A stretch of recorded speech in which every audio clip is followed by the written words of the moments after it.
எனக்கு அருமையானவர்களே, मेरे प्रिय परमेश्वर के लोगों, இந்த சத்திய வெளிச்ச நிகழ்ச்சியிலே மறுபடியும் உங்களை சந்திப்பதில் பெரும் மகிழ்ச்சி அடைகிறேன். सत्य ज्योति कार्यक्रम में आप सभी लोगों का स्वागत करने में हम फिर बहुत खुश हैं। இந்த நிகழ்ச்சி அநேகருக்கு ஆசீர்வாதமாய் இருக்கிறது. அதுக்காக கர்த்தரை நான் ஸ்தோத்திரிக்கிறேன். तो ये कार्यक्रम जो है बहुत लोगों के लिए आशीर्वाद के तौर में है, इसलिए मैं परमेश्वर का धन्यवाद कहूँगा। நாம் எல்லாருக்கும் ஒரு காரியத்தை தெளிவாய் எப்பொழுதும் மனதிலே பதிக்க வேண்டிய ஒரு விஷயம். तो हर किसी को मन में ये बात हमेशा रखनी चाहिए।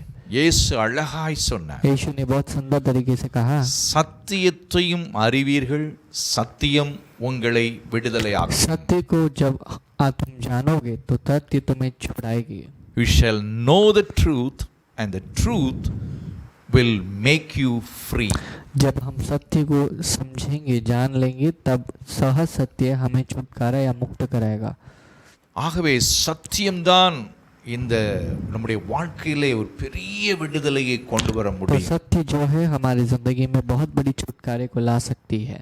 ஆகவேதான் சத்தியத்தின் வெளிச்சம், the truth enlightenment என்ற இந்த புரோகிராமை உங்களுக்கு நாங்கள் வழங்குகிறோம். तो सत्य की ज्योति नामक इस कार्यक्रम का हम उसको तैयार करके पेश करते हैं। இதில் கடந்த எபிசோடிலே நாம் ஏற்கனவே நான் சொன்னது போல ஆதியாகமத்திலிருந்து வெளிப்படுத்தின வரைக்கும் நிறைய சத்திய வெளிச்சத்தை நாம் பார்க்க तो போகிறோம். पिछले एपिसोड से लेकर आने वाले एपिसोड तक, उत्पत्ति से लेकर प्रकाशित वाक्य तक, जो मैंने पहले कहा, बहुत सत्य को समझने वाले हैं। இந்த நாளிலும் इस दिन में भी போன வாரத்தினுடைய தொடர்ச்சியை நாம் பார்க்க पिछले போகிறோம். हफ्ते की जो कंटिन्यूएशन को देखेंगे।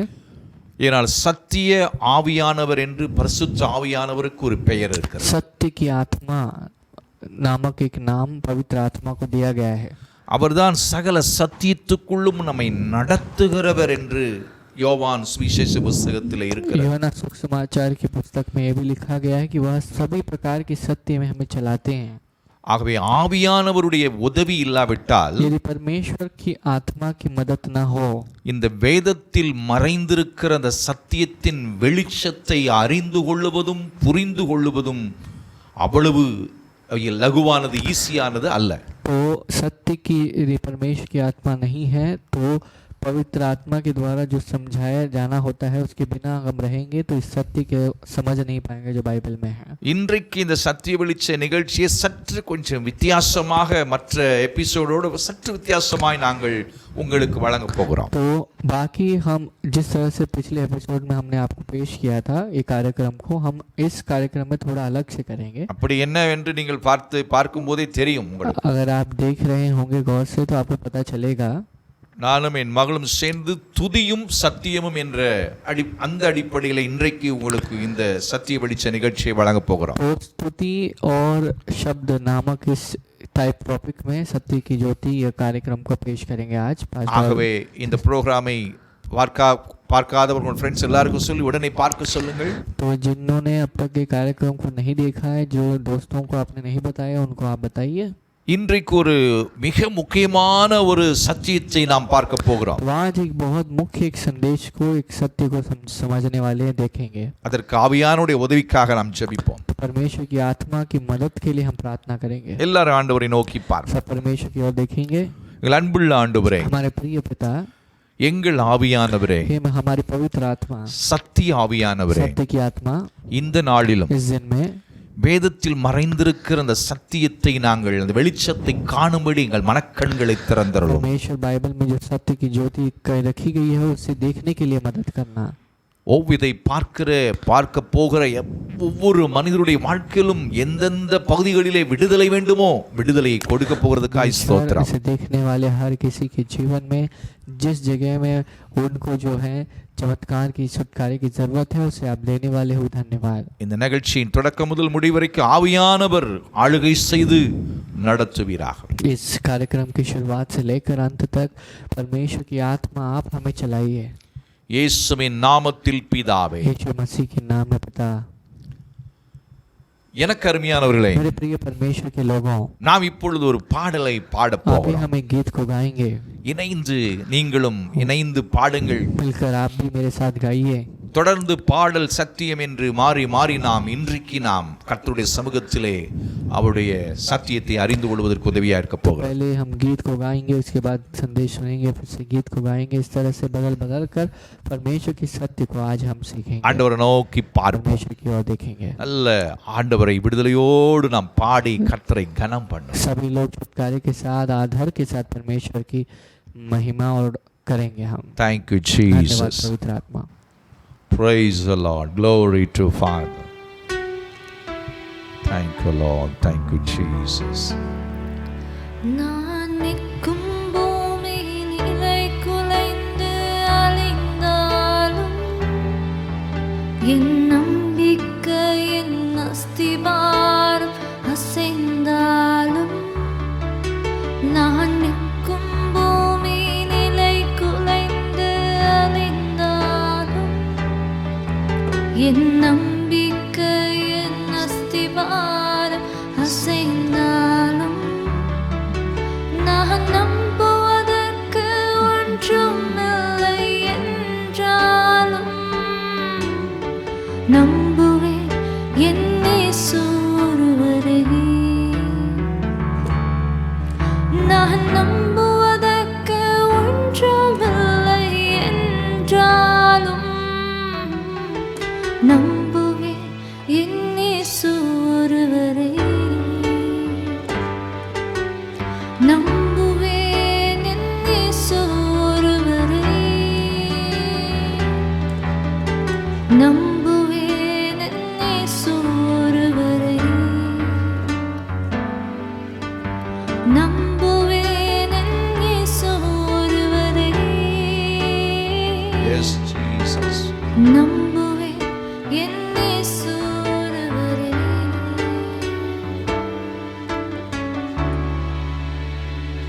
Praise the Lord. Thank you Jesus. நம்முடைய ஆண்டவரை நாம் நம்பும் பொழுது जब हम परमेश्वर की ऊपर भरोसा करते हैं, கர்த்தர் பெரிய காரியங்களை நம்முடைய வாழ்க்கையிலே செய்வார். परमेश्वर हमारी जिंदगी में महान चीजों को करेंगे. இந்த உலகத்திலே நம்புவதற்கென்று ஒருவர் உண்டானால் அவர் இயேசு மட்டுமே. तो अगर भरोसा करने के लिए कोई है तो वह केवल यीशु मसीह है. எனக்கு அருமையானவர்களே, मेरे प्रिय परमेश्वर के लोगों, நாம் போன வாரத்திலே பார்த்து வந்த அந்த சத்தியத்திலே ஒரு முக்கியமான காரியத்தை உங்களுக்கு சொன்னேன். पिछले हफ्ते मैंने एक सत्य को कहा, उसमें एक मुख्य भाग को आपके पास कहना चाहूंगा. இன்றைக்கு மனுக்குலத்தை ஆட்டி படைக்கிற ரெண்டு காரியங்கள், ஒன்று பாவம், இன்னொன்று மரணம். आज दुनिया के ऊपर अधिकार करने वाली एक दो चीजें हैं. पहला जो है पाप है, दूसरा मृत्यु है. மனிதனுக்கு மரணம் என்பது எப்படி வருகிறது? अभी इंसान की जिंदगी में कैसे मृत्यु आती है, வேதத்தில் தெளிவாய் சொல்லப்பட்டிருக்கிறது. बाइबल को में अच्छी तरह से लिखा गया है. பாவத்தின் சம்பளம் மரணம். पाप की मजदूरी जो है वो मृत्यु है. ரோமர் 6 அதிகாரத்தில் 23 வசனத்தில் அப்படித்தான் சொல்கிறது. रोमियो के 6वें अध्याय में 23वें वचन में इस तरह से कहा गया है. ஆகவே மரணம் பாவத்தின் நிமித்தம் தான் மனிதனுக்கு வந்தது. पाप जो है जो इंसान, मृत्यु इंसान के पास कब आई? जब पाप अंदर आया तब. அப்போ பாவம் சரியாக்கப்பட்டு விட்டால், जब पाप हमारा निकल जाता है या जब उससे हम सुधरते हैं, மனிதன் நீடிய நித்திய வாழ்க்கையிலே அனுபவிக்க முடியும். एक इंसान जो है अपनी जिंदगी में एक लंबी आयु का अनुभव कर सकता है. அதுக்குத்தான் इसके लिए இயேசு கிறிஸ்து यीशु मसीह இந்த பூமிக்கு வந்து इस पृथ्वी में आकर அவர் சிலுவையிலே மரித்தார். क्रूस में कुर्बान हुए. பாவம் என்பது, पाप जो है, நான் போன வாரத்துல சொன்னேன், पिछले हफ्ते मैंने कहा, பாவம் என்பது அந்த பெரிய SIN, கேபிட்டல் SIN. तो पाप जो होता है वो बहुत बड़े अक्षरों में जब SIN करके जो शब्द लिखते हैं तब वो होता है. பாவம் என்பது, पाप जो है அது ஒரு லா, वो एक नियम है. அது ஒரு லா नियम है என்று வேதம் சொல்லுகிறது. इस तरह से कहा गया है. இன்னொன்று, अगली बात, பாவம் என்பது पाप जो है इट्स अ कांसेप्ट. वो एक जो है एक कल्पना है, एक कॉन्सेप्ट है. இது புரிஞ்சு கொள்ளணும். तब इस बात को पहले समझना है. பாவம் என்பது ஒரு லா, पाप एक व्यवस्था है, ரோமர் 8ஆம் அதிகாரத்திலே அந்த காரியம் சொல்ல 2ஆம் வசனத்தில் अगर சொல்லப்பட்டிருக்கிறது. रोमियो के निबंध में 8वें अध्याय के दूसरे पद को पढ़ेंगे तो लिखा गया है, கிறிஸ்து இயேசுவினாலே ஜீவனுடைய ஆவியின் பிரமாணம் என்னை பாவம் மரணம் என்பவைகளின் பிரமாணத்தினின்று விடுதலையாக்கிற்று. तो यहाँ लिखा गया है कि क्योंकि जीवन की आत्मा की व्यवस्था ने यीशु मसीह में मुझे पाप की और मृत्यु की व्यवस्था से स्वतंत्र कर दिया। அப்ப பாத்தீங்களா, तब देखिए அடுத்தது ரோமர் 7ஆம் அதிகாரத்தில் 23ஆம் வசனத்திலும் அது சொல்லப்பட்டிருக்கிறது. रोमियो 7वें अध्याय के 23वें पद में भी लिखा गया है, ஆகிலும் என் மனதின் பிரமாணத்துக்கு விரோதமாய் போராடுகிற வேறொரு பிரமாணத்தை என் அவயவங்களில் இருக்க காண்கிறேன். परंतु मुझे अपने अंगों में दूसरे प्रकार की व्यवस्था दिखाई पड़ती है। அது என் அவயவங்களில் உண்டாயிருக்கிற பாவ பிரமாணம் என்று அங்கே எழுதப்பா, அது என்னை பாவ பிரமாணத்துக்கு என்னை சிறையாக்கி கொள்ளுகிறது என்று यहाँ சொல்லு. पर वो लिखा गया है कि मुझे पाप की व्यवस्था के बंधन में डालती है।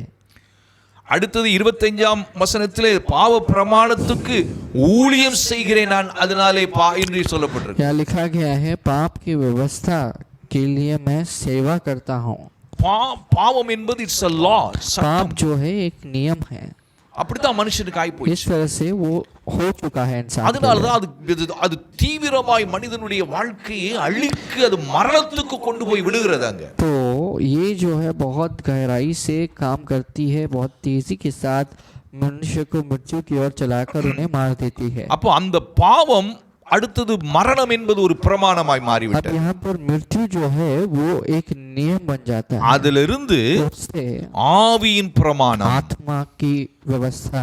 அப்போ இயேசு கிறிஸ்து ஆவியாய் இருக்கிறார், यीशु मसीह आत्मा में है, அவர் ஆவியானவராய் வந்தார். परमेश्वर यीशु मसीह जो है आत्मा के द्वारा आए। அப்போ அவர் கிறிஸ்துவின் ஆவி என்று क्या சொல்லப்பட்டிருக்கிறது. लिखा गया है कि वह पवित्र मसीह की आत्मा है। பாருங்க, அப்போ அதனால புரிந்து கொள்ளுங்கள், देखिए அவ ஆவியின் பிரமாணம் आत्मा की प्रमाण यानी அது இந்த व्यवस्था, பாவம் மரணம் என்ற பிரமாணத்தை நம்ம விடுதலை ஆக்கிற்று. ये जो है मृत्यु और ये पाप की व्यवस्था से हमें स्वतंत्र करती है। எப்படி? कैसे?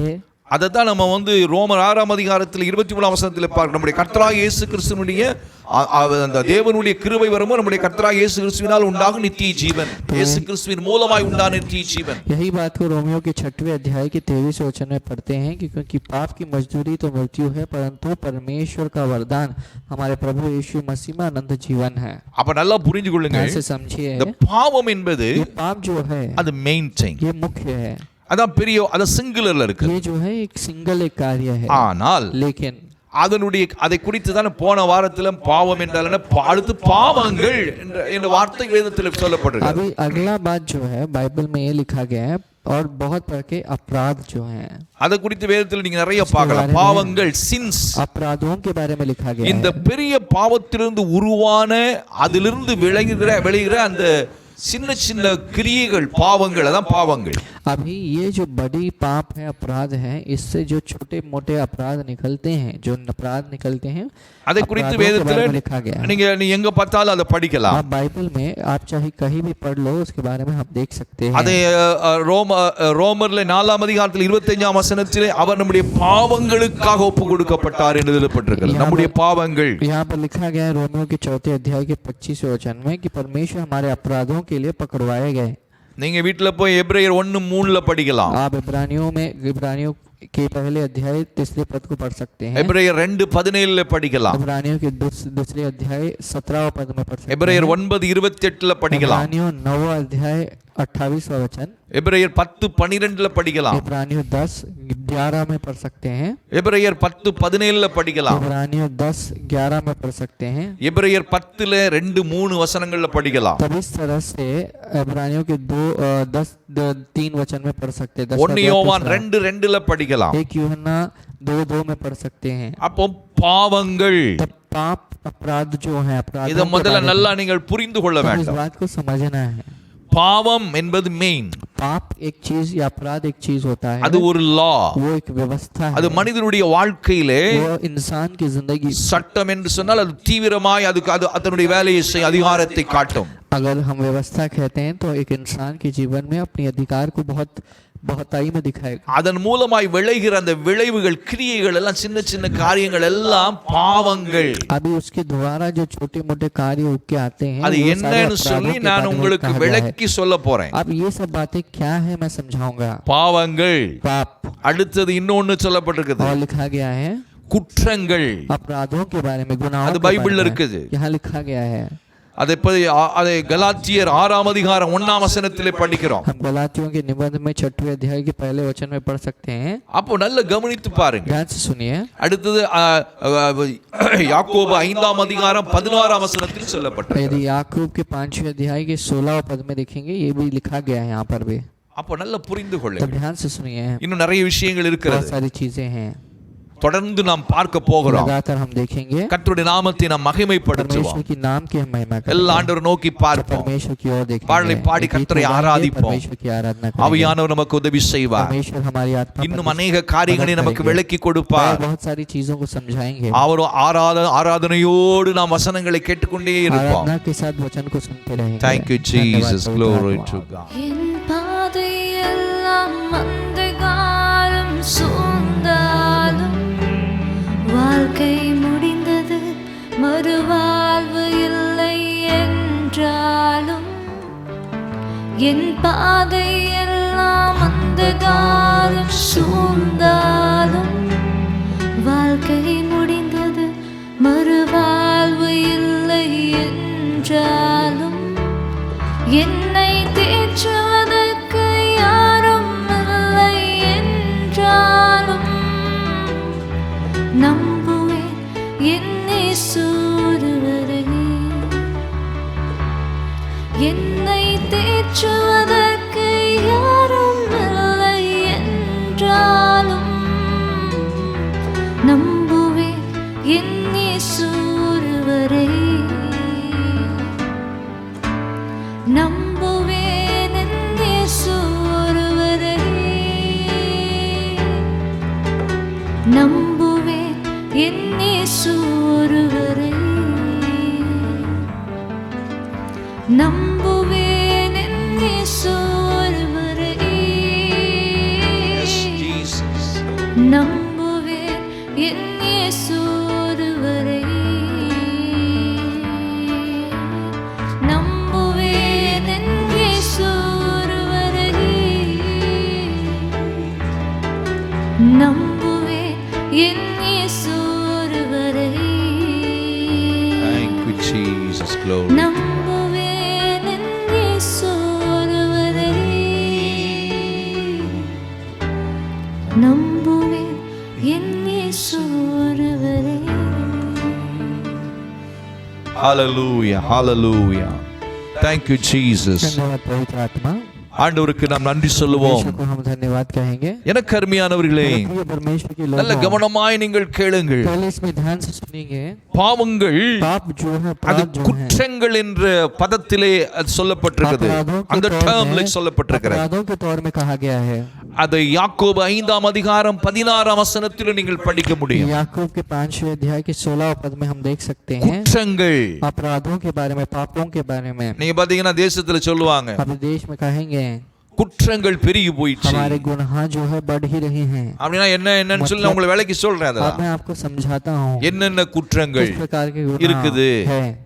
இதெல்லாம் பாவத்தின் கிளைகள், பிரான்ச்சஸ் ये தான். सब पाप की डालियां हैं। இன்னைக்கு நிறைய பேர் இந்த குற்றங்களை பத்தி எல்லாம் கொஞ்சம் பெருசா எடுத்துக்கிறது கிடையாது. आज ये गुनाहों के बारे में बहुत लोग बड़ा समझते नहीं हैं। பாவம் என்ற மெயினா எதையாவது 4 பாயிண்ட பிடிச்சிட்டு இருக்காங்க. आज पाप यानी 4 चीजों को सिर्फ केवल पकड़ के நீங்க बैठे हैं। வேதத்தை ஆழமா படிச்சு பார்த்தாதான் जब हम बाइबल को गहराई से पढ़ेंगे குற்றங்கள் अपराधों के बारे में, पापों के அதெல்லாம் बारे में, ரொம்ப ரொம்ப முக்கியமா यहाँ पर அதெல்லாம் வேதத்துல लिखा இருக்குது. गया है, ये बहुत मुख्य है। அப்போ இவை நிறைய விஷயங்கள் இருக்கும்போது जब ऐसी बहुत सारी चीजें நாம் हैं, குறிப்பிட்ட ஒன்றை மாத்திரம் எடுத்து சொல்லுவது சரியானதல்ல. अभी कुछ चीजों को सिर्फ पिक करके बताना ये गलत है। இந்த குற்றங்கள் யாரு செய்யறான்னு கூட பைபிள்ல बहुत சொல்லப்பட்டிருக்கு. सारे प्रकार के गुनाह कौन करते हैं करके बाइबल में लिखा गया है।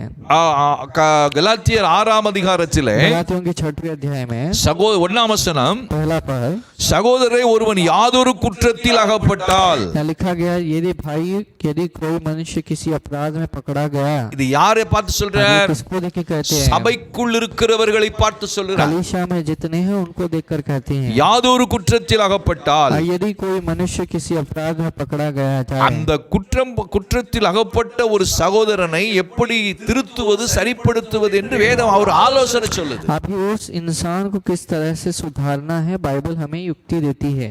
அந்த குற்றத்தை போய் ஊரெல்லாம் சொல்லி கொட்டடிச்சு அதை பறைசாற்ற கூடாது. आप उस गुनाह को लेकर हर जगह में जाकर गांव भर में तंबू बजा के उसके बारे में बड़ा चढ़ा के नहीं बोलना है। இதுவும் பாவத்தின் கிளைகள்ல வர்ற ஒன்றுதான் குற்றங்கள். अब ये जो अपराध या पाप जो होते हैं ये सब पाप की जो डालियां हैं। அப்போ ஆவிக்குரியவர்களாகிய நீங்கள், இந்த 1ஆம் வசனம் சொல்லுது, ஆவிக்குரியவர்களாகிய நீங்கள், तो पहले पद में लिखा गया है तो तुम जो आत्मिक हो, ஆவிக்கு அபிஷேகம் பெற்றவர்கள், ஞானஸ்நானம் பெற்ற விசுவாசிகள் என்று சொல்லுகிற நீங்கள், உங்களை பார்த்து சொல்றார், तो परमेश्वर तुम्हें देखकर कहते हैं जो आत्मिक हैं जो अभिषेक पाए உங்களில் हैं। ஒருவன் யாதோ ஒரு குற்றம் செய்து அவன் அகப்பட்டாலும் கூட, तो यहाँ पर तुम में से कोई अपराधी पकड़ा जाए, अपराध में पकड़ा जाए तो அப்போ நீங்க ஒன்னு புரிஞ்சுக்கணும், ध्यान से समझना है। ஒருவன் ஆண்டவருக்குள்ள வந்த பிறகும் பல குற்றங்களையும் தவறுகளும் செய்யக்கூடிய சூழ்நிலைகளும் சந்தர்ப்பங்களும் உண்டாகும் என்பதை நீங்கள் அறிய வேண்டும். तो एक बंदा जब परमेश्वर के अंदर या बंदी परमेश्वर के अंदर जब आती है तो परमेश्वर के अंदर रहकर भी पाप कर सकते हैं कभी कभार। ஆனா அப்படிப்பட்டவர்களை எப்படி திருத்துறது? अब जो ऐसे भटक गए हैं उनको कैसे என்ன सुधारना है? செய்யணுமா? क्या करना है? நீங்கள் சாந்தமுள்ள ஆவியோடே तुम नम्रता के साथ அப்படிப்பட்டவனை ऐसे சீர் பொருந்த பண்ணுங்கள். को संभालो। சீர் பொருந்ததெல்லாம் மறுபடியும் அந்த சரியான வழிக்குள் கொண்டு வருவதற்கு நீங்கள் சாந்தத்தோடு அவன்கிட்ட பேசி சரிப்படுத்த முயற்சி எடுங்கள் அப்படின்னு ऐसे சொல்றாரு. लोगों के पास आप जो है बहुत मुश्किल यानी बहुत नम्रता के साथ बहुत शांति के साथ उनसे बर्ताव करके संभालो करके लिखा गया है। அதே நேரத்துல उसी वक्त में நீயும் சோதிக்கப்படாதபடிக்கு உன்னை குறித்து ஜாக்கிரதையாயிரு. तुम परीक्षा में न पढ़ो इसलिए अपनी भी அப்போ देखा देखी करो। குற்றங்கள், अभी अपराधों के बारे में कहा गया है। குற்றங்களும் பாவத்தின் கிளைகள் தான். अपराध जो है और गुनाह जो है ये सब அத पाप की பத்தி डालियां நம்ம हैं। ரொம்ப லைட்டா எடுத்துக்கொள்ளுகிறோம். इन सब बातों को हम बहुत आराम से ले लेते हैं, அத பத்தி நாம் பேசுவதும் கிடையாது. इसके बारे में कभी बोलते नहीं। எதையாவது மெயினா 4 பாயிண்ட பிடித்துக் கொண்டு அதுவே பெரிய உலகத்திலே பெரிய பாவம் என்று நினைத்துக் கொண்டு மற்றவர்கள் எல்லாம் கண்டுகொள்ளாமல் போவதினால்தான் இன்றைக்கு சபைகள் சீர் பொருந்தாமல் போகிறது. आज जो है बहुत बड़ी बाकी चीज़ों को हम जो है ऐसे गिनती में नहीं लेते हैं, सिर्फ 4-5 चीज़ों को हमारे दिमाग में लेकर उसे पाप कहते हैं, इसलिए कलीसिया सिद्ध या शुद्ध नहीं हुआ है। பாருங்க, கலாத்தியர் 5ஆம் அதிகாரத்திலே 16ஆம் வசனத்தில் சொல்லப்பட்டிருக்கிறது. गलातियों के 5वें अध्याय में 16 पद में कहा गया है, இதுவும் சபைக்குள் விசுவாசிகளுக்கு சொல்றார், ஆண்டவருடைய பிள்ளைகளுக்கு தான் சொல்றார், ஆவிக்குரிய பிள்ளைகளுக்கு தான் சொல்றார். आत्मिक लोगों को देखकर कहते हैं, அங்க என்ன சொல்றார்? क्या कहते हैं? நீங்கள் சொஸ்தமடையும்படிக்கு உங்கள் குற்றங்களை ஒருவருக்கொருவர் அறிக்கையிடுங்கள். तुम जो है तुम ठीक हो जाओ इसलिए तुम आपस में अपने गुनाहों को अंगीकार करना। அப்ப ஒருவருக்காக ஒருவர் ஜெபம் பண்ணுங்கள். अब एक दूसरों के लिए प्रार्थना करना है। அப்படி அப்போ பாருங்க, குற்றங்கள், यहाँ पर अपराधों के बारे में कहा அப்போ गया है। நம்முடைய அனிதின வாழ்க்கையிலே हमारे प्रत्येक जीवन में अनेक குற்றங்கள் இருக்கிறது. हमारे बहुत सारे गुनाह बहुत है हमारे पास। அதெல்லாம் விட்டுறோம், கண்டுகொள்ளாம விடுவதுதான் இன்றைக்கு வந்து பிசாசுனுடைய தந்திரம். அதுதான் आज इन सब बातों को अनदेखी करके छोड़ना जो होता है ये शैतान का जो है चाल है। அப்போ நான் என்ன சொல்ல வர்றேன்னா, यहाँ क्या कहना है? பாவம் பாவம் பாவம்னா என்ன பாவங்கிறது தெளிவு இன்றைக்கு கிறிஸ்தவர்களுக்கு கிடையாதுன்னு சொல்ல வரேன். आज पाप यानी पाप क्या होता है उसकी समझ बहुत मसीहों को नहीं है। குற்றங்கள், अपराध के அப்போ बारे நீ में நல்ல ஒருத்தனை நீ இன்னொருத்தனை எப்படி நீ வந்து குறை சொல்ல முடியும்? आप कैसे दूसरों को कम या உங்ககிட்ட 1000 குற்றங்கள் இருக்கும், तुम्हारे पास 1000 अपराध அதுவும் பாவங்கள் தான். वो भी पाप ही हैं। அப்போ நீ வந்து மற்றவங்களை குறை சொல்வதற்கு ஒரு வழியுமே கிடையாது யாருக்கும். दूसरों को इल्जाम लगाने के लिए किसी को जो है मौका ही नहीं मिलता। இதெல்லாம் நிறைய பேருக்கு விளங்குறது இல்ல। ये सब बातें बहुत लोगों को समझता नहीं। நான் ஒரு உதாரணம் சொல்றேன்। उदाहरण के तौर में நீ வீட்டுக்குள்ள ஒரு சண்டை போட்டுட்டாலே அது குற்றம் தானே। अगर आप घर में झगड़ते हैं तो वो भी एक गुनाह बनता है। அது உனக்கு தெரியல, वो आपको पता नहीं है, அத நீ வந்து சாதாரணமா லைட்டா எடுத்துட்டு போயிடுற। तो उसे बहुत आसानी से ले लेते हैं। அப்படியானால் यदि ऐसे हो ஒருவனும் ஒரு பூரணமானவன் என்று சொல்ல முடியாது உன்னுடைய சுயபலத்தை வைத்து। तो कोई भी अपने जो बल को रख के वह जो है बहुत पूर्ण है या भरपूर है करके नहीं कह पाएगा। நான் ஒரு சரியானவன் என்று ஒருவரும் சொல்ல முடியாது। कोई भी ऐसा नहीं कह सकता कि मैं बहुत ठीक हूँ और मैं सही हूँ। அதான் நான் இன்னைக்கு தெளிவுபடுத்த इसी விரும்புகிறேன்। बात को मैं बताना चाहता हूँ। பணி ஆண்டவரை ஏற்றுக்கொண்ட பிறகும் குற்றங்கள் செய்வதற்கு अनेक குற்றங்களை நீ செய்திருக்கிறாய், செய்து கொண்டுதான் இருக்கிறாய்। परमेश्वर को ग्रहण करने के बावजूद भी हमने बहुत सारे अपराधों को ஆனால் அவைகள் எல்லாம் பாவம் என்று உனக்கு தெரியவில்லை, நீ அதை புரிந்து கொள்ளவில்லை வேதத்தின் அடிப்படையில்। वो सभी बातें जो हैं पाप हैं करके हमने समझा नहीं है। அப்படினா குற்றம் வந்து சரின்னு சொல்லினா ஆண்டவர் சீர்பொருந்த பண்ணும் என்று சொல்லிருக்க மாட்டார்। तो अगर गुनाह जो है सही रहेगा, अगर ऐसे होता है तो परमेश्वर इसे ठीक होने के लिए कभी नहीं कहते। நீ குற்றத்தை அறிக்கையிடணும்னு சொல்லிருக்க மாட்டார்। परमेश्वर ऐसे नहीं कहते कि அதெல்லாம் பாவம் இல்ல, அதெல்லாம் பரவாயில்லை, அதெல்லாம் வந்து போனஸ், அதெல்லாம் வந்து ஒன்னு கண்டுக்க மாட்டார்னு சொல்லி நீ நினைக்கிற। तुम ऐसे सोच रहे हो कि परमेश्वर इन सब चीजों को अनदेखी करके छोड़ देंगे। परमेश्वर நீ எதை பாவம் என்று சொல்ல போகிறாய்? आप किसे पाप के तौर में कहेंगे? அதுதான் ரொம்ப முக்கியம்। ये जो है बहुत मुख्य है। அப்ப குற்றங்கள் अपराध जो है இதெல்லாம் பாவத்தின் லிஸ்ட்ல வருது, पाप की लिस्ट में आता है, பைபிள்ல இருக்குது, बाइबल में है। இதெல்லாம் ஆண்டவருடைய பிள்ளைகளுக்குள்ளதான் இருக்குது। ये सब बातें परमेश्वर के बच्चों के अंदर है। நீ நினைக்கிற பெரிய பாவம் அது, அதையும் நான் விலைக்கு சொல்ல வரேன்। मैं ये भी बताने जा रहा हूँ कि आप सोच रहे हो कि இதுல மாம்சத்தின் கிரியைகள் என்று ஒன்று இருக்கிறது, शारीरिक क्रिया करके அது எப்படி செயல்படுகிறது? कैसे काम करती அது है? ஆண்டவருடைய பிள்ளைகளுடைய வாழ்க்கையில செயல்பட முடியுமா? परमेश्वर के बच्चों के जीवन में वो काम कर सकती है। ஆனால் लेकिन ஒட்டுமொத்தமாக पूरी तरह से இயேசு இதற்காக என்ன செய்தார்? यीशु मसीह ने इसके लिए क्या நாம் किया? எப்படி நீதிமான்கள் என்று हम சொல்லப்படுகிறோம்? कैसे कह सकते हैं कि हम धार्मिक हैं? நாம் எப்படி ஆண்டவருக்குள் பரிசுத்தவான்கள் என்று சொல்லப்படுகிறோம்? हम कैसे पवित्र हैं करके कह सकते இவைகள் हैं? எல்லாம் இருந்தாலும் ये सब रहने के बावजूद வேதம் भी நம்மை बाइबल பரிசுத்தவான்கள் என்றே அழைக்கிறது। पवित्र है करके இந்த बुलाती है। சத்தியத்தை விளக்குவதற்கு ये தான் सत्य को समझाने के लिए சத்தியத்தை அறிய வேண்டும் என்று சொல்லுகிறேன்। सत्य को समझना है करके ஒருவனும் कहते இன்னொருவனை குற்றப்படுத்த முடியாது। हैं। एक दूसरों को हम इल्जाम या अपराध है कि अपराधी है நாம் करके नहीं कह நிற்பதும் सकते। நிர்மூலம் ஆகாது இருப்பதும் தேவனுடைய கிருபை। हम खड़े हैं, हम नाश नहीं हुआ है, ये सब परमेश्वर की अनुग्रह है। அதத்தான் வேதம் நமக்கு சொல்லித் इसी தருகிறது। बात को बाइबल हमें कहती है। அதுக்குத்தான் இயேசு சிலுவையிலே மரித்தார்। आज इसके लिए यीशु मसीह क्रूस में कुर्बान हुए। அருமையானவர்களே, मेरे प्रिय लोगों, இன்னொன்னு சொல்லி और இருக்கிறது, एक चीज है பைபிள்ல சொல்லப்பட்டிருக்கிறது। बाइबल में लिखा गया है, பாத்தீங்கன்னா देखेंगे அக்கிரமங்கள் अधर्मता அப்படிங்கிற வார்த்தை இருக்கு। ऐसे एक शब्द का प्रयोग இதெல்லாம் किया गया है। பாவங்கள் லிஸ்ட்ல ये வருது। सब पापों की लिस्ट में आता अक्रमंगल। है। अधर्मता जो है பாவங்கள்ல வர்றது இது ஒரு ஒன்று। ये सब पापों की लिस्ट में आता है। இன்னும் சொல்லப்பட்டிருக்குது और कुछ चीजें कहा गया है। அநியாயங்கள், अपराध जो है, இதெல்லாம் अन्याय பைபிள்ல இருக்கு। ये सब चीजें हैं। அப்ப இதெல்லாம் கிறிஸ்தவர்கள் படிக்கிறது ये கிடையாது। सब बातों को मसीह पढ़ते नहीं है। இவைகளை குறித்து ஒரு அலட்சியமாய் வாழ்ந்து கொண்டு इनके बारे में वे जो है बहुत आलस அவங்க के साथ பாவம் देते செஞ்சாங்க, हैं। இவங்க பாவம் செஞ்சாங்க, குற்றப்படுத்திக் கொண்டே நீ அலைகிறாய்। उन्होंने पाप कर दिया, उन्होंने पाप कर दिया, इसी के बारे में हम गुनाह कहते हैं। அதெல்லாம் விளக்கி इन சொல்லத்தான் सब चीजों को समझाने के இந்த लिए சத்திய வெளிச்ச ये நிகழ்ச்சி। सत्य ज्योति नामक எனக்கு कार्यक्रम அருமையானவர்களே, है। परमेश्वर के लोग, இதெல்லாம் நான் உங்களுக்கு விளக்கி ये சொல்றேன்। सब मैं समझाता हूँ। இன்றைக்கு நான் கொஞ்சம் தான் விளக்கி आज मैं சொல்வேன்। थोड़ा ही कहना இந்த चाहूंगा। பாவங்கள் இவ்வளவு வருது, अपराधों में बहुत चीजें आती குற்றங்கள் हैं। இருக்கிறது, गुनाह है, அக்கிரமங்கள் இருக்கிறது, अधर्मता है, அநியாயங்கள் अन्याय இருக்கிறது। है। இதெல்லாம் கிறிஸ்தவத்துக்குள்ள தலைவிரித்து ஆடுது। ये सब चीजें जो है मसीह धर्म में இதெல்லாம் खींच மூடி रहा है। மறைச்சு விட்டு इन सब चीजों को எதையோ छोड़कर பாவம் என்று சொல்லி किसी बात को हम पाप है करके कहकर கண்ணை கட்டி காட்டுல விட்ட மாதிரி ஒருத்தருக்கு ஒன்னும் புரிய முடியாது, விடுதலை எனக்கு என்ன செய்யன்னு சொல்லி மனுக்குலம் தடுமாறி கொண்டிருக்கிறது। तो सभी लोगों की आंखों को बंद करके जंगल में छोड़ने के जैसे वैसे ही सब जगह ये सब फैल रहा है। அதனாலதான் பவுல் தீமோத்தேயுக்கு சொன்னார், इसीलिए पौल तीमोथी को पास देते हैं, சத்தியத்தை பகுத்து போதிக்க வேண்டும். सत्य को अच्छी तरह से मिल बांट के अच्छे से परख के उसका उपदेश देना। நிறைய விஷயங்களை பார்க்க हम போகிறோம். बहुत विषय को देखने वाले हैं। ஆண்டவரை நோக்கி परमेश्वर பார்ப்போமா? की ओर देखेंगे हम। ஆவியானவரை நோக்கி परमेश्वर की பார்ப்போமா? आत्मा के पास देखेंगे। கர்த்தரை ஆராதித்து परमेश्वर की आराधना करते ஆண்டவர் हैं। நல்லவராய் இருக்கிறார். परमेश्वर अच्छे हैं। கர்த்தரை நோக்கி परमेश्वर பார்ப்போம். की ओर देखेंगे। Hallelujah. Wonderful Jesus. Glory to God. Thank you Jesus.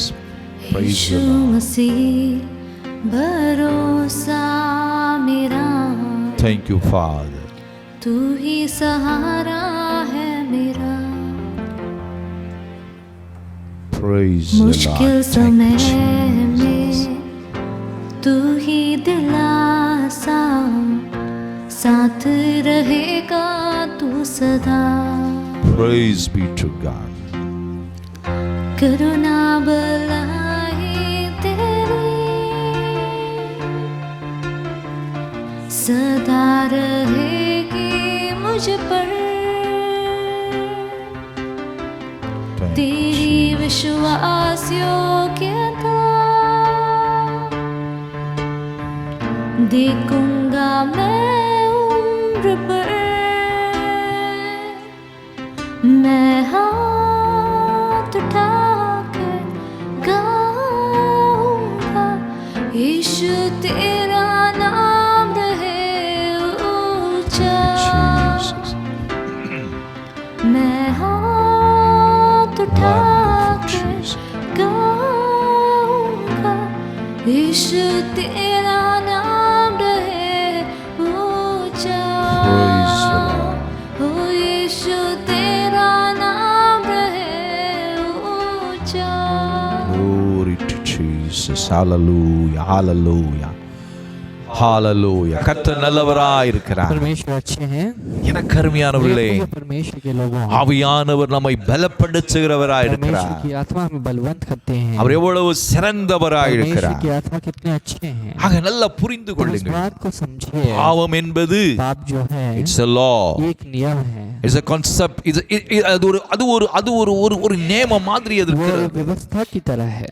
ஆனால் लेकिन அதிலிருந்து उससे அந்த அந்த விதையிலிருந்து முளைச்ச மரத்தினுடைய கிளைகள், பழங்கள், பூக்கள் அவைகள் எல்லாம் தான் அந்த குற்றங்கள், அக்கிரமங்கள், அநியாயங்கள் இவைகள் எல்லாம். अभी इससे जो इस बीज से निकलने वाली जो पेड़ की डालियां हैं, पत्ते जो हैं, ये सब अपराध, गुनाह, अधर्मता ये सब बनती हैं। ஆனா பாவம்னு சொல்லி पाप करके ஒன்ன மட்டும் நீ சொல்ல आप முடியாது. एक चीज को नहीं कह सकते हो। நிறைய இருக்குது. बहुत सारी चीजें हैं। அப்போ நீ எதை சொல்லி நீ என்ன செய்ய போற? आप इसको कहकर किस बात को நீ कहकर யார क्या பாவின்னு करेंगे? சொல்ல போற? किसको हम पापी कहेंगे? அதுக்கு தான் ரொம்ப முக்கியம். यही बहुत मुख्य है। அதுக்கு தான் இங்க इसलिए சொல்லப்பட்டிருக்கிறது. कहा गया है இயேசு கிறிஸ்து ரத்தம் சிந்தின பிறகு यीशु मसीह ने जब क्रूस में लहू बहाया, எபிரேயர் 10ஆம் அதிகாரத்துல इब्रानियों के 10वें अध्याय அங்க में சொல்லி இருக்கிறார். वहां पर कहा गया है 10ஆம் வசனம், 10वां पद, இயேசு கிறிஸ்துவினுடைய சரீரம் ஒரே தரம் பலியிடப்பட்டதினால் यीशु मसीह की देह के एक ही बार बलिदान चढ़ाने से அந்த சித்தத்தின்படி நாம் பரிசுத்தமாக்கப்பட்டு இருக்கிறோம். उस इच्छा के இத மாதிரி अनुसार, அண்டர்லைன் பண்ணி வச்சுக்கோங்க. उस इच्छा के द्वारा पवित्र किए गए हैं। எதனால? किस इच्छा के द्वारा? நாம பரிசுத்தமா வாழ்றதுக்கு முயற்சி எடுத்து என்னமோ பண்ணி நம்ம பரிசுத்தமா வாழ்றோம், அதனால அல்ல. हमने पवित्र होने के लिए बहुत प्रयत्न किया है, पवित्र हो रहे हैं इसलिए नहीं।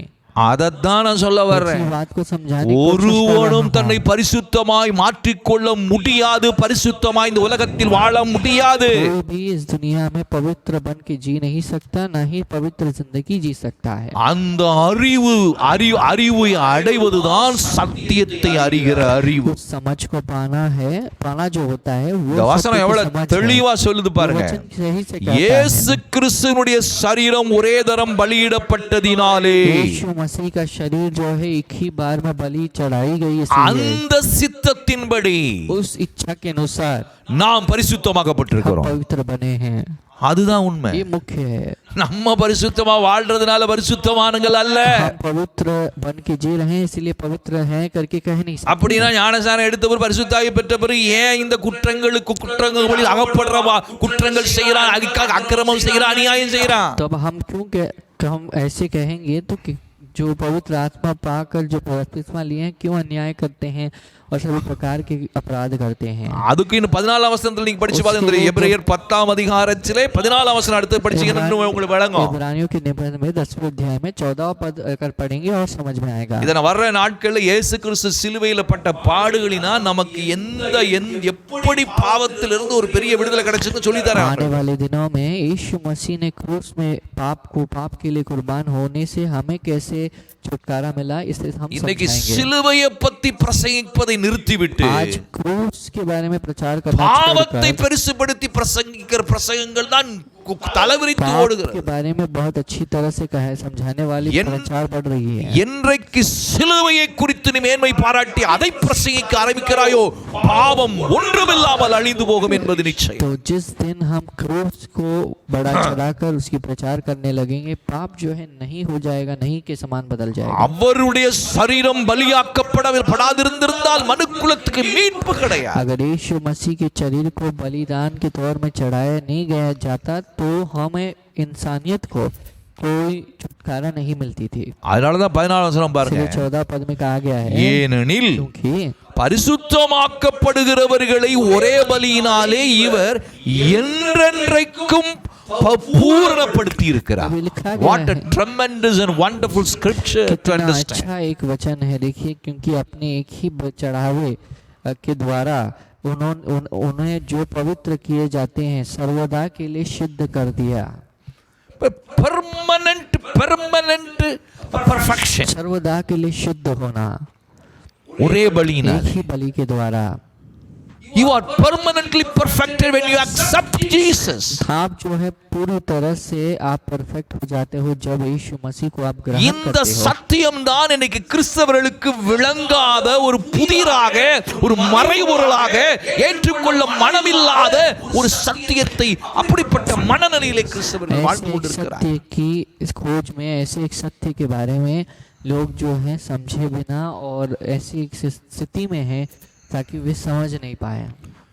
இந்த இயேசு கிறிஸ்துவின் ரத்தத்தினால் ஒரு புதிய உடன்படிக்கை நம்மளோடு பண்றார்। यीशु मसीह के द्वारा परमेश्वर जो है एक वाचे को बांधते हैं। அந்த தான் கீழே எழுதி இருக்கிறார்। तो इसलिए नीचे लिखा गया है, அதுல தான் அந்த 17ஆம் வசனம் சொல்றார், इसलिए कहा गया है, அவர்களுடைய பாவங்களையும் அவர்களுடைய அக்கிரமங்களையும் நான் இனி நினைப்பதில்லை என்று आज சொல்றார்।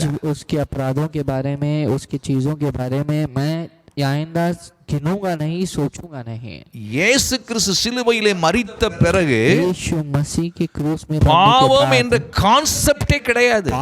இதுதான் சத்தியம், कॉन्सेप्ट नहीं है, ये सत्य है। இதை ஏற்றுக்கொள்ளவில்லை இன்னைக்கு கிறிஸ்தவம்। आज मसीह धर्म से ग्रहण नहीं करता, அதுதான் இந்த புதிய உடன்படிக்கை। ये नया नियम है।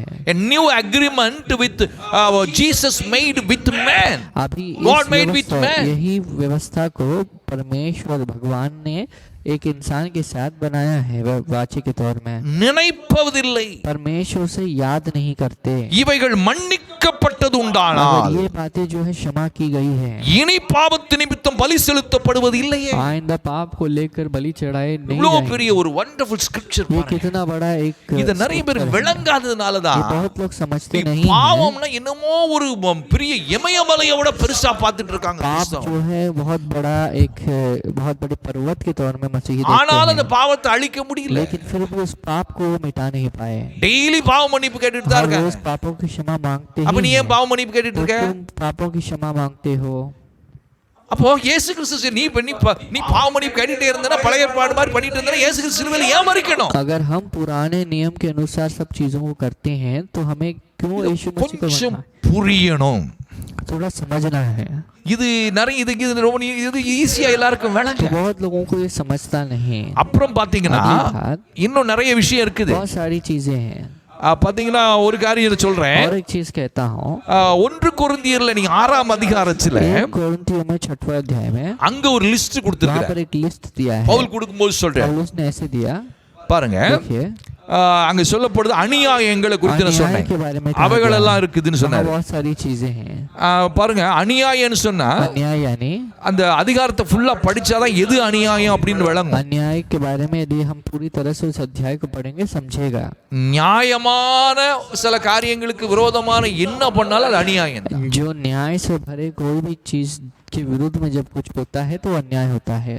ஒருத்தனுக்கு கிடைக்க வேண்டிய நியாயமான ஒரு சம்பளத்தை யாராவது கொடுக்கலன்னா அது அநியாயம். अगर किसी के पगार को किसी ने लूट लिया या उसे नहीं दिया तो अन्याय होता है. நியாயமா ஒண்ணு நீ செய்யணும், செய்யாம போனா அது அநியாயம். यदि कोई चीज को आपको वाकई में उनके लिए करना है अब और இதெல்லாம் उसको नहीं பாவம். करेंगे, ये अन्याय है, ये पाप है. இது பாவம். ये पाप है. அங்க சொல்லி இருக்கு பாருங்க, लिखा गया है நீங்களே அநியாயம் செய்கிறீர்கள். யாரை பார்த்து சொல்றார்? கொரிந்து சபை மக்களை பார்த்து பவுல் சொல்றார், நீங்களே அநியாயம் செய்கிறீர்கள். कोरिन्थियों कलीसियाओं को देखकर ये बातों को कहते हैं. அப்ப எப்படி ஒரு விசுவாசி அபிஷேகம் பெற்றவன் எப்படி அநியாயம் செய்யறான்? फिर कैसे अभिषेक को पाए हुए व्यक्ति अन्याय कर सकते செஞ்சிட்டு இருந்தாங்களே, कर रहे थे. அப்ப என்ன சொல்ல போற? क्या कहने वाले हैं? அவன் உங்களை நரகத்துக்கு போயிடுவாங்களா? सब नरक में चले जाएंगे. அப்ப என்னன்னு தெளிவில்லாத கிறிஸ்தவர்களா இருக்கிறாய். सही समझ के बिना लोग हैं. நீங்களே நஷ்டப்படுத்துகிறீர்கள். तुम अपने आप को नाश करते हो.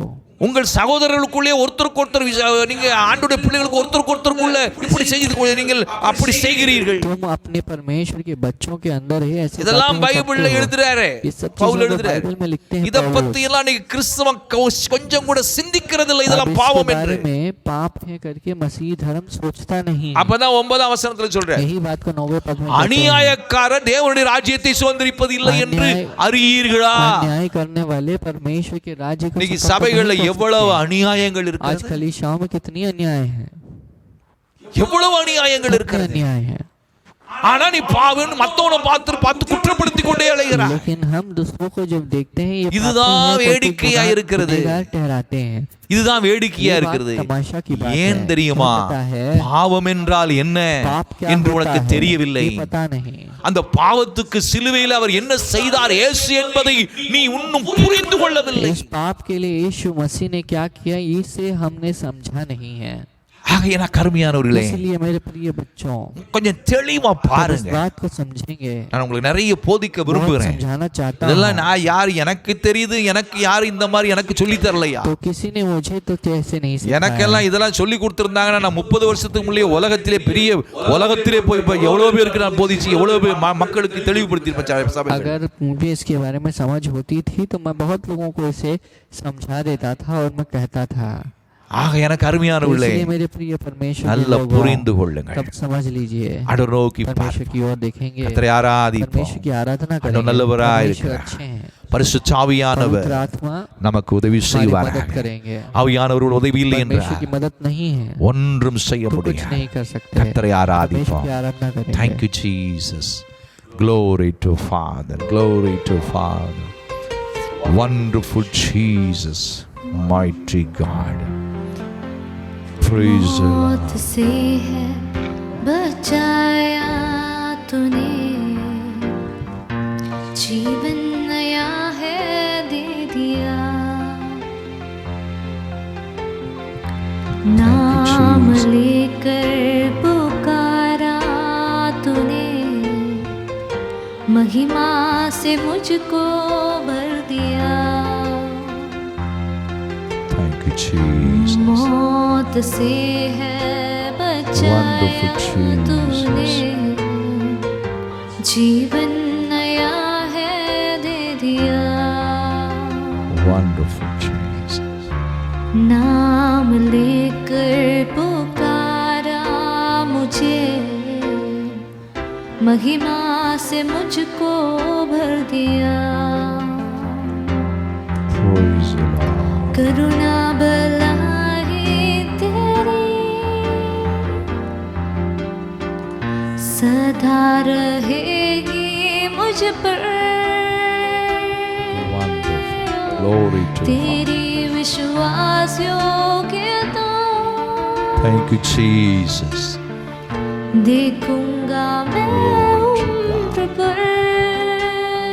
Glory to Father. मैं हाथ उठाकर गाऊंगा, यीशु तेरा नाम रहे ऊंचा. Thank you मैं Jesus. हाथ उठाकर गाऊंगा, यीशु तेरा नाम रहे ऊंचा. Glory to God. ओ यीशु तेरा नाम रहे Thank you ऊंचा. Father. Praise the Lord. Thank you Father. கர்த்தரை நாம் மகிமைப்படுத்துவோம், परमेश्वर की महिमा करेंगे, கர்த்தருடைய நாமத்தை நாம் உயர்த்துவோம், परमेश्वर की नाम को ऊंचा करेंगे, அவரை ஆராதிக்கும் परमेश्वर की आराधना जब करते புது हैं பலன் நமக்கு नया உண்டா. बल हमारे अंदर होता है। அதோடு சேர்த்து வசனத்தை साथ கேட்க கேட்க जब वचन को सुनते हैं நிறைய ஆவியானவர் நமக்கு வெளிப்படுத்தி கொண்டே வருவார். परमेश्वर हमारे पास कुछ चीजें समाज बताते रहते हैं। எனக்கே பல சில நேரங்கள் ஆச்சரியமா मुझे இருக்கு. अभी बहुत चीजें बहुत भयंकर நான் लगता போதிக்க है ஆரம்பிக்கும் பொழுது जब मैं संदेश देने लगता हूँ। என்னுடைய ஆவியில் இருந்து அது ஒரு மடை திரண்ட வெள்ளம் போல அந்த காரியங்கள் வந்து கொண்டே இருக்கும். तो हमारे जो चीजें जो निकलती हैं वो एक बहुत बड़ी एक नदी के समान बहती रहती है। ஆகவேதான் கர்த்தரை ஆராதிக்கணும், तो इसीलिए हमें परमेश्वर की आराधना करना है। ஆவியோடு கர்த்தரை ஆராதிக்கணும். आत्मा के साथ परमेश्वर की आराधना करता है நல்ல வசனங்களை நாம் அவளோடு அந்த தியானம் பண்ணணும். तो हमें अच्छे वचनों का ध्यान करना है। கர்த்தர் பெரிய காரியங்களை செய்கிறார். महान चीजों को करेंगे। அப்ப நல்லா புரிந்து கொள்ளுங்கள். तो मेरे प्रिय परमेश्वर के लोगों, குற்றங்கள், प्रचार जो அக்கிரமங்கள், अधर्मता, गुनाह, அநியாயங்கள், अन्याय, இத குறித்து ரோமர்ல इसके बारे में रोमियो में ஒரு பெரிய லிஸ்டே बहुत கொடுத்திருக்கார். बड़ा लिस्ट दिया है। இஸ்ரவேல் ஜனங்களுக்கு சொல்லும் பொழுது சொல்றார், जब इजराइल लोगों के पास कहा இதெல்லாம் செய்யறவன் மரணத்துக்கு பாத்திரவான் என்று जो சொல்றார். इन सब चीजों को करता है वो मृत्यु के योग्य है। அதுல இருக்கிற லிஸ்ட படிச்சு பார்க்க மாட்டாங்க கிறிஸ்தவங்க எல்லாம். करके देखते नहीं हैं। அதுல எவ்வளவு விஷயம் இருக்கு தெரியுமா? उसमें कितनी चीजें நான் அதை हैं। உங்களை படிச்சு காட்டணும், मैं उसे पढ़ना அப்பதான் உங்களுக்கு விளங்கும். चाहता हूं, तब समझ சும்மா में आएगा। மேலோட்டமா பைபிளை படிச்சுட்டு போனா ऐसे ही ऊपर हम पढ़ के आते हैं நமக்கு எது என்ன இனத்தையோ ஒன்ன மட்டும் பாவம் பாவம் பாவம்னு பிடிச்சுக்கிட்டே அலைஞ்சிட்டு இருக்கிறோம். तो हम जो है कोई ना कोई एक चीज को पकड़ लेते हैं और उसे எனக்கு पाप எங்க कहते हैं। பார்த்தாலும் எனக்கு காது கேட்டு கேட்டு சலிச்சு போச்சு. हर जगह सुन सुनकर मैं जो है बहुत விபச்சார थक गया பாவம், हूं। बचार पाप, தண்ணி அடிக்கிறது, जो दारू पीना பீடி होता है, சிகரெட் குடிக்கிறது, बीड़ी सिगरेट पीना அப்புறமா லஞ்சம் வாங்குறது, और लूटना जो है दूसरों से இந்த लाज 4 விதமான முக்கியமான காரியம் தான் பாவம் பாவம்னு சொல்லி இன்னைக்கு எங்க எந்த பிரசங்கத்தை கேட்டாலும் இந்த 4 பாயிண்ட் தான் இருக்கும். अगर कोई भी संदेश को यदि हम सुनते हैं तो यही सारी चीजें यहाँ पर आती ஆனால் हैं। இந்த குற்றங்கள் அக்கிரமங்கள் அநியாயங்களை பேசுகிறவர்களும் சொல்லுகிறவர்களும் ஒருத்தர் கிடையாது. अब इसके बारे में यहाँ पर जो कही गई गुनाहों के बारे में, अपराधों के बारे में कोई कहने के लिए नहीं है। இத பத்தி கொண்டு கண்டுக்கிறதே इसके கிடையாது. बारे में कोई देखता भी नहीं है। ஏன்னா இதெல்லாம் பாவமா தெரியல, क्योंकि ये सब बातें पाप के तौर में दिखता नहीं, உனக்கு புரியலன்னு அர்த்தம். यदि आपको समझता नहीं है நல்லா புரிந்து तो கொள். समझ लीजिए எல்லா பாவங்கள் எல்லாத்தையும் ஒட்டு மொத்தமா அழிச்சிட்டார் சிலுவையில. அதான் சத்தியம். அதான் கடைசில அது கரெக்டா அவனுக்கு சொல்லி தரேன். तो परमेश्वर ने सारे पापों को मिटा दिया है। அப்பனாதான் तब जाके நீ இது பெருசு அது பெருசுங்கிற போக மாட்ட. ये पाप बड़ा पाप है, छोटा पाप है, हम नहीं மற்றவங்களை जाएंगे। குற்றப்படுத்தவும் நீ துணியவும் மாட்ட. दूसरों को इल्जाम लगाने के लिए भी आगे नहीं बढ़ेंगे। அவரை நம்பி வாழ்ந்து போயிட்டே இருப்ப. परमेश्वर के ऊपर भरोसा நான் இப்போ करके जाएंगे। விஷயத்துக்கு வரேன். मैं इस विषय में आता இப்போ हूँ। ஒரு சில காரியங்களை தான் இன்னைக்கு சொல்ல अब போறேன். मैं कुछ चीजों को இன்னும் அந்த कहना चाहता அந்த லிஸ்ட் எல்லாம் உங்களுக்கு கொண்டு வரேன். हूँ। अब बहुत सारी लिस्ट को लाता हूँ। இதெல்லாம் பார்த்தேன்னா अगर आप देखेंगे நீ எதை பாவம்னு சொல்ல போற? इसको देखिए किसे வாங்கிட்டே पाप 1000 कहोगे? ஓட்டா இருக்கும். இத तुम्हारे படிச்சு पास பார்த்தேன்னா यदि इसे पढ़ के அப்ப நீ देखोगे, யாரை तो குற்றப்படுத்த போற? हमारे पास इतने छेद हैं तो दूसरों யாரை को நியாயம் कैसे தீர்க்க போகிற நீ? हम न्याय करने वाले हैं। அதை விட்டுட்டு उसे छोड़कर அப்பான்னு அவர் பாதத்துல பிடிச்சிட்டு मैं இருந்தேனா तुम्हारे चरणों में पढ़ता हूँ, அதுவே करोगे, ये போதுமா? तुम्हारे लिए काफी है। அதான் உண்மை. ये सच्चाई है। நாம் நிற்பதும் நிர்மூலம் ஆகாதிருப்பதும் அவருடைய சுத்த கிருபை. खड़े हैं, नाश नहीं हुए हैं, परमेश्वर की अनुग्रह है। ஒருவனும் தன்னை பரிசுத்தவான், நான் நீதிமான், நான் உயர் நல்லவன் சொல்ல முடியாதுன்னு வேதத்தை நல்லா அறிஞ்சவங்க அப்படி சொல்ல மாட்டாங்க. जो बाइबल को सही तरह से समझते हैं वे इसको नहीं कहेंगे। நான் ஒரு காலத்துல அப்படி சொல்லி मैं भी इस பார்த்தேன். तरह से कहे कि देख चुका हूँ, ஒன்னும் முடியலையா. कुछ नहीं हो पाया। அதான் உண்மை. ये सच्चाई है। இப்பதான் நிம்மதியா अब இருக்கிறேன். मैं बहुत खुश हूँ। அவரை நம்பி अब வாழ்றேன். मैं इसके ऊपर भरोसा करके அப்பா जीता हूँ। பாத்துக்குவாரியா? मेरे पिताजी देखते हैं, அவரை மிஞ்சி ஒண்ணும் நடக்காது. उसके ऊपर कुछ नहीं होगा। பாவமாவது போவமாவது कोई ஒண்ணும் प्रकार का நடக்காது. पाप रहे कुछ रहे, இயேசு ரத்தத்தை மிஞ்சி என்னையா यीशु நடக்கும்? मसीह के लहू को छोड़कर क्या हो सकता है? அவர் இருக்கும் பொழுது जब वह है நாம் हम அசைக்கப்படுவது. हिलते नहीं। சரி விஷயத்தை சொல்றேன். मैं विषय को कहता हूँ। பாவம் அந்த சிங்கிள் பாவத்தையே நிறைய 3 காரியம் சொல்லி और இருக்கு. यहाँ पर जो सिंगल पाप है उसके बारे में 3 चीजें அத कही உங்களுக்கு है। நான் சில காரியத்தை जैसे சொல்றேன். मैं छोटे में कहूँगा, அதே நிறைய பேருக்கு விளங்க. बहुत लोगों को ये समझ नहीं आता அந்த है। அந்த சிங்கிள் பாவத்தை சிலுவையில் அழிச்சு எல்லாத்தையும் காலி பண்ணிட்டார் சிலுவையில். छोटे पाप को परमेश्वर ने அவர் வெற்றி छोड़ दिया। சிறந்தார். परमेश्वर ने जीत को हासिल किया நமக்கு விடுதலை வாங்கி தந்துட்டாரியா. हमारी जिंदगी में परमेश्वर ने छुटकारे को दे दिया। அதான் உண்மை சத்தியம். ये सही सत्य है।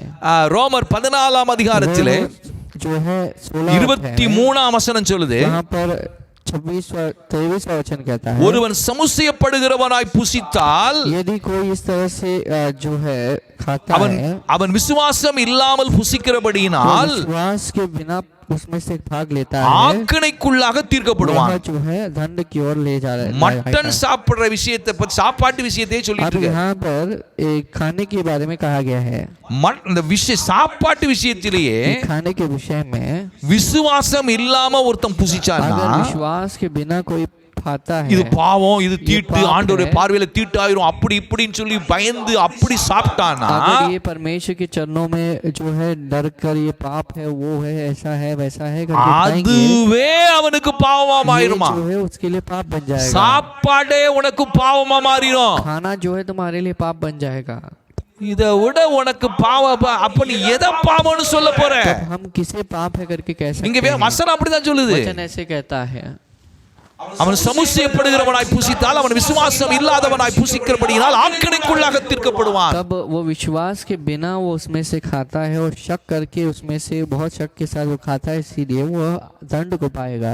அப்படினா मतलब ஒரு கன்க்ளூஷனுக்கு வர்றாரு. कंक्लूजन में आते हैं, எது क्या பாவம் पाप है, அப்படின்னு வர்றாரு. कैसे आते हैं, என்ன சொல்றாரு? क्या कहते हैं? பவுல் சொல்றாரு, पौलुस कहते हैं, விசுவாசத்தினாலே வராத யாவும் பாவமே. विश्वास के बिना जो भी चीज आती है वो पाप है। என்ன செய்ய क्या போற करेंगे? அப்படின்னா அந்த கிறிஸ்தவன் அவ்வளவு பேரும் பாவம் செஞ்சுட்டு தான் இருக்கான். तो विश्वास जो यहाँ पर जितने मसीह हैं सब पाप ही அப்ப कर रहे हैं। பாவம் என்பது இது ஒரு கிரியையினால் வந்துகிறது ஒன்று அல்ல. இது இஸ் a concept. तो पाप It's जो a law. पाप जो एक नियम है, पाप जो है काम करने से या उस क्रिया को करने से पाप नहीं बनता, बल्कि ஒருத்தன் விபச்சாரம் செய்வதனால் அவன் பாவி அல்ல. विचार करता है इसलिए पापी ஒருத்தன் नहीं, திருடுகிறதுனால் அவன் பாவி அல்ல. जो है छुड़ा रहा है इसलिए पापी But नहीं। பாவம் என்பது ஒரு லா. அவனுடைய வாழ்க்கையிலே அது செயல்பட்டு கொண்டுதான் இருக்கும். पाप एक प्रकार का एक कार्य है, लॉ है, और ये जो है काम करती रहेगी। அப்ப விசுவாசத்தினால் புதிய ஏற்பாட்டிலே விசுவாசத்தினால் வராத எல்லா பாவமே. विश्वास के बिना जो भी चीज आती है वो सब पाप है। அப்ப எத்தனை முறை உனக்கு அவிசுவாசம் வந்திருக்கிறது? कितनी बार अविश्वास आया है, அப்படியானால் எத்தனை முறை பாவம் कितनी செய்திருக்கிறார்? बार हमने पाप किया है, அது பாவம். அது பாவம் அல்ல. वो पाप नहीं है। ஒருத்தன் விபச்சாரம் செஞ்சது மட்டும் பாவம்னு சொல்லிட்டு இருக்கிற நீ. जो कोई व्यभिचार पाप करते हैं वो வேதம் पाप है। சொல்லுகிறது போய் உண்மையா? நீ சொல்லுவது உண்மையா? बाइबल हमसे क्या कहती है? परमेश्वर ने जो कहा वो सच्चाई है या फिर உன் बाकी चीजें सच्चाई உன் है? மனசுல அவிசுவாசம் வந்தாலே அது பாவம். तुम्हारे मन में अविश्वास आता है அப்ப எப்படி என்ன செய்ய போற? तो हम क्या करने वाले हैं? இதுதான் என் பிரச்சனை. तो मेरी बहुत लोगों की परेशानी இன்னும் है। ரெண்டு விஷயத்தை और சொல்றேன். बात दो चीजों को कहूंगा, அடுத்தது போகலாம். अगली चीज में जाएंगे। பாருங்க, देखिए, அங்க யாக்கோபுல சொல்றார். तब याकूब में कहते हैं, யாக்கோபுல ஒரு காரியத்தை சொல்றார். याकूब में कहा गया है அது என்ன பாவம்னு क्या சொல்றார் पाप பாருங்க. है? யாக்கோபு 4ஆம் அதிகாரம் याकूब 4 अध्याय 17ஆம் வசனம். 17 पद, அங்க என்ன वहाँ சொல்லப்படுகிறது? पर क्या कहा गया है? ஆதலால் इसलिए ஒருவன் நன்மை செய்ய அறிந்திருந்தும் यदि कोई जो है भलाई करना जानता है, அதை செய்யாமற் जब போனால் नहीं करता है, அது அவனுக்கு यह उसके பாவமாயிருக்கும். लिए पाप என்ன है। செய்ய போற? क्या करने वाले हैं? நீ எத்தனை முறை நன்மை செய்வதிலே உனக்கு திராணி இருந்தும் நன்மை செய்யாமல் வந்திருக்கிறாய். அதை கண்டுகொள்ளாமல் போயிருக்கிறாய். कितनी बार जो है भलाई करने के लिए अवसर आने के बावजूद भी आपने भलाई नहीं किया, अंधेरी அப்படி करके कह எத்தனை दिया। முறை பாவம் कितनी செய்திருக்கிறாய்? बार हमने पाप ஒரு किया है? மாசத்தில் எத்தனை முறை பாவம் महीने செய்திருக்கிறாய்? में कितनी बार पाप ஒரு किया है? வருஷத்துல எத்தனை முறை நீ நன்மை செய்ய தவறி एक இருக்கிறாய்? साल में हमने कितनी बार भलाई करने के लिए हम चूक गए। ஒரு உதாரணத்துக்கு उदाहरण के लिए ட்ரெயின் போகுதியா? ट्रेन जा रहा है, ட்ரெயின் எடுத்துட்டா ट्रेन उठा लिया उन्होंने, ஒரு வயசான ஆளு வந்து தடுமாறி अभी இருக்காரு. एक जो बहुत बुजुर्ग இப்ப நீ आदमी அவரை यहाँ पर- காப்பாத்தணும்னு நினைச்சேன்னா अभी उनको बचाने की कोशिश में நீனு लगेंगे, கீழே तो விழுந்துருவ. तुम भी गिर जाओगे, ஆனா அது நன்மை. लेकिन वो भलाई है। உன்னை செய்யாம தான் போற. आप जो है से किए बिना चले ஏன்னா जा உன்னை रहे हो, காப்பாத்திக்கணும்னு क्योंकि போற. तुम अपने आप को बचाना चाहते हो, நீ நன்மை செய்யாம போறியே. भलाई किए बिना जा रहे हो। அதை நீ அசால்ட் எடுத்துட்டியா? उसे आपने बहुत आसानी அத से பாவம்னு लिया। வேதம் சொல்லுது. परमेश्वर का वचन कहता है ये पाप है, ஆனால் சிலுவையிலே அந்த பாவம் மன்னிக்கப்பட்டதினால் அந்த மன்னிப்பு உனக்கு வந்தது. क्रूस में वो पाप जो है, அதுதான் உண்மை சத்தியம். क्रूस में जो ये पाप जो है आपको क्षमा की गई है, इसीलिए वह तुम्हारे पास नहीं है।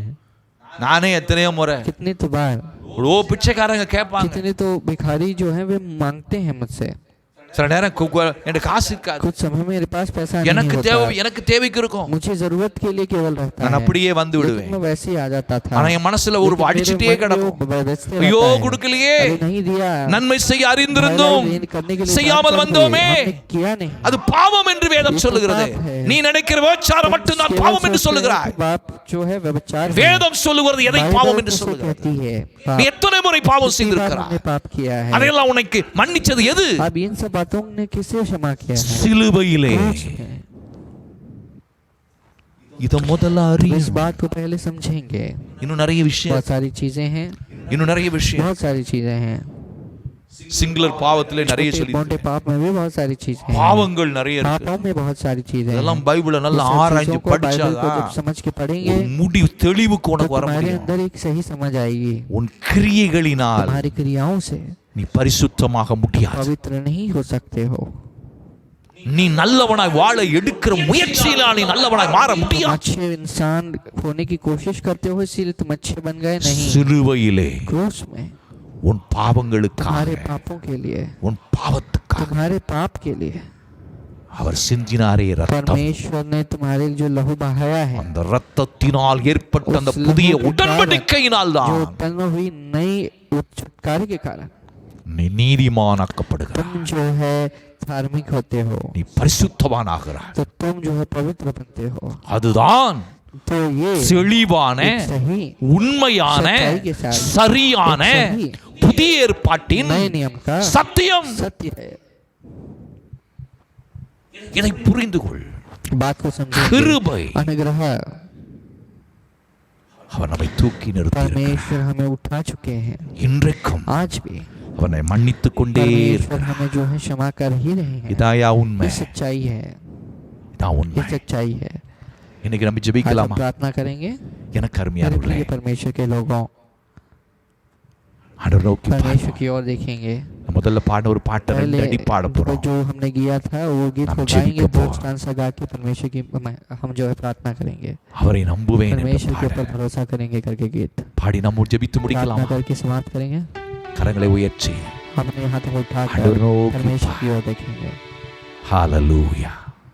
Thank you Jesus. Glory to Father. நான் நிற்கும் பூமி நிலை குலைந்து அழிந்தாலும் Yes Jesus.